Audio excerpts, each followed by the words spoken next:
Hi, Zach Glass here for Video Journal 4 for Broadcast Management, where I'll be going over this Inc. Radio article about Eric Mastel and his management methods, his commentary on management. The first thing that I came across that really stuck out to me was the bus metaphor right here. He said that his first, when he was running a radio division for Max Media, the CEO had a model of a bus on the conference room table. It was a metaphor for do we have the right people on the bus to get us to where we need to be? And he said that simple yet effective concept is when when he was making hiring and staffing decisions. It was important when he was making hiring and staffing decisions. So for me, that pointed to a couple things. It talks about having the right people on the bus, and suggests success is way harder to achieve if you don't have the right people on the bus. So that goes more to scientific management for me, careful selection of employees for different positions, a little bureaucratic as well as far as having the right people in the right spots bureaucratically, and then a little bit of theory Y, where theory Y talks about matching talents to positions. Moving on, talking about his mentors, goes through a few here. Chet Walker, aka Big Jim Roberts. He seemed very hands-on. It showed him the works, how it worked, the passion for the brands, and how much fun. It seemed like he was very hands-on. So I'd say that's part scientific, just giving him proper training, giving his employees adequate training, and a little Hawthorne too, which is like a hands-on, more attention by management equals more production by the employee. The next guy he mentions is Jay Starin. Jay in Syracuse taught him the business side of the business, the economics and everything, setting goals and expectations. So obviously that's MBO, management by objective, and then a little theory Z too, showing, you give them the proper tools and then expect them to be able to execute by giving them the proper tools. Moves on to Barry Drake. Barry taught him the minutia, the details and things like that, focusing on the small things, and then letting the big things take care of themselves.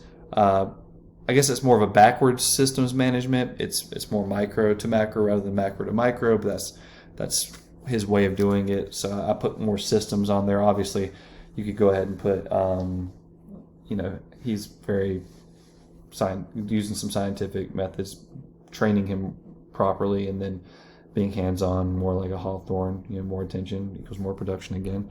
But I threw little systems in there as well. Obviously, it's more reverse. Next was David Field, concern for staff and the communities and things like that. I'd be more theory Z, obviously, giving him the tools and showing attention to him made him a better manager down the road.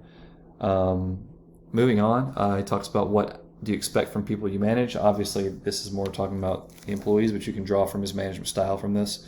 When he talked about getting involved, having an employee who was innovative and creative, and so on and so forth, wanting to hear what they have to say. I guess that would be more of a management by objective and total quality management. You expect your employees to be able to give you ideas, whether good or bad, and not be scared to.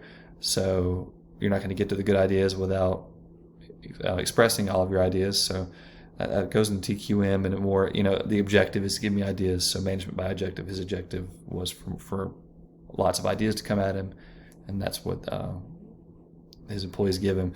Being willing to collaborate, I said that was more of a TQM, total quality management thing. If people don't want to work together, then it's not going to be a successful operation. I throw a little bit of theory Z in there too. It's about the whole, not the singular, and expecting that of the employees. But and also, you can throw some MBO in there. The objective is to help everybody out. He expects everybody to take care of their part of the job and help everybody out. Let's see here. Generating ideas. I put leadership and theory Z. I think I got those mixed up. Anyways, let's just switch the last two. Theory ideas and collaboration. I had those mixed up. Sorry. Moving on. Be willing to lead initiatives. I put leadership. Obviously, lead initiatives, leadership. There's no way of knowing a challenging new product will turn out, so people often reluctant to be associated with untested ideas. If you're a good leader, I think that you produce good leaders. So obviously, leadership goes into that. And also, we're moving right into the developing of good leaders. I think that's leadership, obviously, but you could throw some Hawthorne in there. Being hands-on and showing people attention will help them also to become good leaders if you're a good leader. Staying current is going to be a systems management thing. Paying attention to what's going on outside of your business, of your team, to make your team stronger. So it's definitely a systems management facet there. Driving your own growth is theory Y and Z, I feel like. Obviously, theory Z, you're expected to, if you're given the tools and the attention, you're expected to return with by delivering what's expected of you. And then theory Y, obviously, it plays into theory Z. It's a amalgamation of X and Y, but I think that's so obviously theory. I guess it's more theory Z than anything, but I think there's a big aspect of theory Y in there too. And then be a player for all seasons. That's theory Z in a nutshell. You're there for everybody. The organization relies on you, and you rely on the organization, and it's a symbiotic relationship. And then the last part that really caught my eye is talking about how the employees become managers and so on. I don't think that's more, there's not a whole lot of management things you can read out of that. And then the challenges faced as a manager, obviously that's just more of what he's dealing with in his market, so it doesn't really speak to his management style a whole lot, I don't feel like. But in this last little bit here, tell us what your biggest, most proud moment at the station was. The first part here, they had a automotive spending drought or decline in Savannah, and it hurt their quarterly budget pretty bad.